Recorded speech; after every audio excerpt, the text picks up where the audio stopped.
Senator from Connecticut. Thank you, Mr. President. Mr. President, the world was safer when the JCPOA, the Iran nuclear agreement negotiated by President Obama, was in place. The world became a much less safe place when President Trump tore up that agreement against the advice of his Secretary of State, his Secretary of Defense. We have an opportunity right now to reconstruct that agreement, or the most important elements of it, so that Iran once again is as far as possible from being able to obtain a nuclear weapon. That would make the region safer, that would make the United States safer. But time is of the essence. US negotiators, European negotiators, the Russians, the Chinese, and the Iranians are right now entering what could be the last round of discussions. And it is absolutely imperative that the United States Senate provide this administration with the support it needs to effectuate an agreement. I want to talk to my colleagues for a few minutes this morning about how important it is for the United States and our European allies, for the world, indeed, to reconstruct a diplomatic agreement with Iran. And I want to also talk for a moment about how disastrous the last 5 years have been, a period of time during which the United States has largely been out of compliance with that agreement. The JCPOA was signed by the United States, European allies, entered into on behalf of a coalition that included Russia and China with the Iranian government. It was signed in July of 2015, and within about 6 months, the IAEA was able to verify that Iran had completed its obligations under the nuclear agreement. This included commitments that would increase the amount of time that Iran needed to acquire enough material for a nuclear weapon from 2 to 3 months. That was the amount of time that it would have taken them prior to the nuclear agreement, to at least a year or more. The agreement reduced Iran's stockpiles of enriched uranium by requiring it to ship 25,000 pounds of it out of the country. Iran committed to dismantling and removing 2/3 of its centrifuges. It modified its heavy water reactor at Iraq and filled it with concrete so that it could never be used again, preventing Iran from producing weapons-grade plutonium. And finally, Iran agreed to provide unprecedented access to its nuclear facilities and to its nuclear supply chain. Not only the sites that we knew about, but it also agreed to adopt what are called the additional protocols, which allowed the IAEA to be able to request and get access to sites in which they might have some suspicion that there was new prohibited nuclear research activity happening. Under this deal, Iran reduced its stockpile of uranium by 98%. It kept its level of uranium enrichment at 3.67%, significantly below the levels that you would need to make a bomb. The JCPOA, as I said, got the Iranians to reduce their number of centrifuges from 20,000 to 6,000. And so this was the world that President Trump inherited. The United States, Europe, Russia, and China united on Iran policy. Iran shutting down major elements of their nuclear research program, such that they were now more than a year out from getting a nuclear weapon if they made the decision to achieve a nuclear weapon. That's called the breakout time, the time from which a country decides it wants a nuclear weapon to the point at which it has a nuclear weapon. From Iran, that went from 2 to 3 months prior to the agreement to over a year after the agreement. But it also lined up the United States, Europe, China, and Russia, this unlikely alliance of traditional adversaries, at least with respect to Russia and China, so that we could then move on to Iran's other malevolent behaviors. Critics of the deal said, hey, it only pertains to the nuclear program, but that's not the only bad behavior that Iran is engaged in. Well, President Trump inherited a united front of unlikely allies that then could be utilized to pressure Iran to make changes to its ballistic missile program, to reduce its support for terrorist organizations and proxy armies around the region. That's why Secretary Tillerson and Secretary Mattis and many other Trump advisors encouraged him to stay in the deal. But he didn't. President Trump tore up the deal and announced to the country and the world that he was going to pursue a different strategy.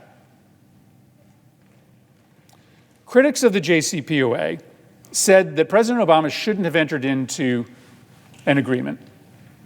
Critics said that he should have held out and kept applying more and more sanctions, even if the Europeans walked away, as a means of getting Iran to come to the table on a broader agreement that would include its ballistic missile program, its support for terrorists. President Obama believed it was important to get the nuclear question off the table. But to the extent there was any silver lining of President Trump's decision, it's that it allowed us for 4 years to test the theory of the opponents, the theory of the critics, because President Trump implemented the strategy that the critics of the JCPOA wanted President Obama to employ. Donald Trump imposed greater sanctions. He did it without the Europeans, and he demanded that he would only talk to the Iranians if they came to the table on everything. In fact, he set it down on a piece of paper. Secretary of State Mike Pompeo gave Iran a list of 12 demands and said that we will come to the table and talk to you. We will consider releasing these sanctions if you talk to us about all of your dangerous behaviors in the region, your nuclear program, your ballistic missile program, your support for terrorists. So President Trump gave us the gift of testing the theory of the opponents. You know how the story goes. It was a spectacular failure. It was a spectacular failure in multiple respects. First, let's just talk about what happened to Iran's nuclear program. In May 2019, Iran announces that it will no longer observe the JCPOA stockpile limit. And as of November of last year, the stockpile of enriched uranium gas, was roughly 11 times what it was during the agreement. In July 2019, Iran began enriching uranium up to 4.5%, above 3.6% as specified in the agreement. In January 2021, it began enriching uranium to 20%. In April of 21, up to 60%. In September 2019, Iran announced that it would no longer be bound by any research and development limitations on advanced centrifuges. They started that research again. In November 2019, Iran announced that it would start enriching uranium at Fordo up to 4.5%. Under the JCPOA, enrichment at Fordo was prohibited for 15 years. By January of last year, Iran was enriching uranium to 20% at Fordo. And in November of 2020, Iran's parliament passed a bill requiring the country to build that new heavy water reactor at Iraq that allows them a path to plutonium. Once built, that would be enough plutonium annually for 2 nuclear weapons. And since February of this year, Iran has been restricting that AIEA access to its facilities. It no longer complies with the additional protocols. So if you ask for access to a site in which you think that there is new nuclear research activity being undertaken, Iran no longer feels obligated to grant that access. Iran went from a breakout time of 2.3 months to a breakout time under the agreement of more than a year to today a breakout time of 2 months, arguably less than the breakout time prior to the deal. But important to also note that during these last 4 years, none of Iran's other malevolent activities in the region have abated. In fact, arguably, they've gotten worse. Iran continues to support proxy armies in Syria, Yemen, Lebanon. In fact, their connection with Hezbollah in Lebanon and with the Houthis in Yemen is probably stronger today than it was during the JCPOA. After President Trump backed out of the JCPOA, Iran restarted attacks on U.S. troops. Now, Iran has been engaged in permanent destabilizing activities in Iraq since the outset of that war, but during the period of time that we were in the JCPOA, they were not shooting directly at U.S. troops. Their proxy armies had stood down. Once we were outside of the JCPOA, those attacks started again. And in fact, one rocket that was sent by a proxy army at a U.S. staffed base in Iraq could have killed 100 U.S. troop members. It just narrowly missed. The Iranians have undertaken attacks against the Saudis that they never would have contemplated while the JCPOA was in effect, taking action against Saudi oil facilities, including a high-profile attack against Saudi Aramco. And their proxy armies, similarly, are firing at our friends in the Gulf. Just in the last few months, we've seen an increased level of drone attacks and missile attacks against Saudi Arabia and UAE from inside Yemen. One of my Republican colleagues here in this body claimed that Trump's Iran policy had restored deterrence. That's a laughable proposition because it did exactly the opposite. Once we got out of that agreement, Iran started their nuclear research program to the point that it is stronger than it was prior to the JCPOA in some ways. They didn't stop any of their other destabilizing activity. It got worse.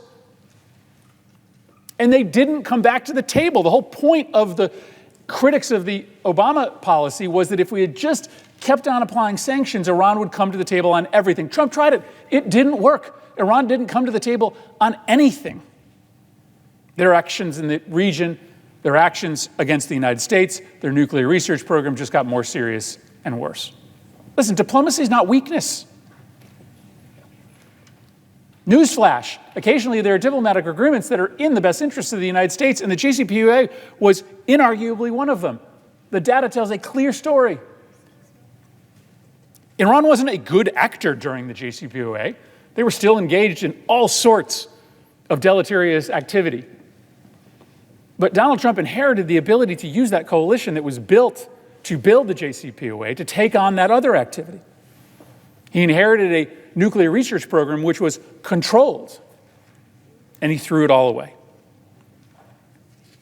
What's interesting is that many of our allies who were very skeptical of the JCPOA when it was signed are now very supportive of the United States re-entering it. It tells you that they see the same story that I'm telling you. Our Gulf allies, who were amongst the most vocal opponents of the JCPOA in 2014 and 2015, sent out a joint statement urging, quote, a mutual return to full compliance with the JCPOA. This is a deal that the Gulf nations opposed, and they now support the United States entering back into it. And a cavalcade of Israeli officials, former intelligence officials and defense officials who can now feel freer to speak about their personal views, have been equally clear about the need to get back into this agreement. Tamir Pardo, who's the former director of Mossad, 5 years he directed Mossad. He said what happened in 2018 was a tragedy.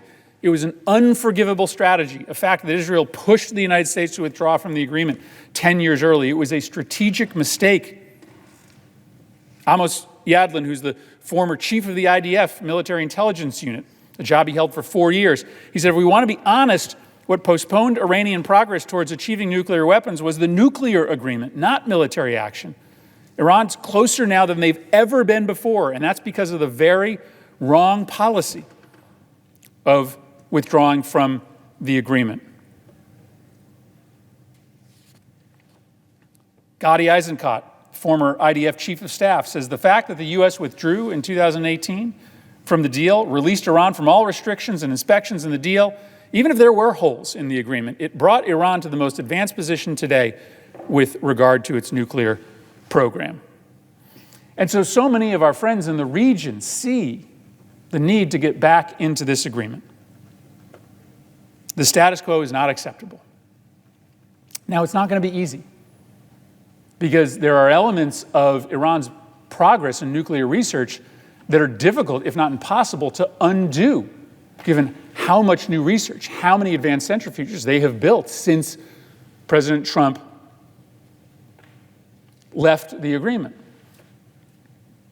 And quite frankly, there are some sanctions that we have applied to Iran since the nuclear agreement that we aren't going to release, because we told the Iranians and the world that we were going to apply sanctions to Iran relevant to their ballistic missile program or their support for terrorist organizations. And we did that, some of them under President Trump. Those aren't going to go away. But it is important for the Biden administration to see that many of the sanctions that Trump put in place during that period of time may have sounded good, but had no impact on Iranian behavior. I would put on that list the sanctioning of the Iranian Revolutionary Guard, the sanctioning of the supreme leader. These aren't good people, but those sanctions didn't change Iran's behavior for the better. In fact, during that period of time, their behavior got worse. Their nuclear research program became more advanced. And so if releasing those designations or sanctions are required in order to make the world safer and get Iran back into the nuclear box, then I hope the administration will give serious consideration. I hope the administration understands the vital importance of getting back into this agreement and being willing to do the tough things in order to achieve a new nuclear agreement with the Iranians. Now, the Iranians are going to have to make concessions as well. The Iranians are going to have to make some serious changes to their current scope of nuclear research. But it's the only way to unlock sanctions relief for a country that badly needs it. There is no way for the current president of Iran to make good on all the promises he made without this sanctions relief. But time is of the essence. Time is of the essence. President Biden promised to restart diplomacy with Iran to make the world a safer place by getting back into a nuclear agreement. This is the moment to do it. And I would urge the administration to take all of the smart steps necessary in order to prevent Iran from obtaining a nuclear weapon, making the region and the world a safer place. I yield the floor.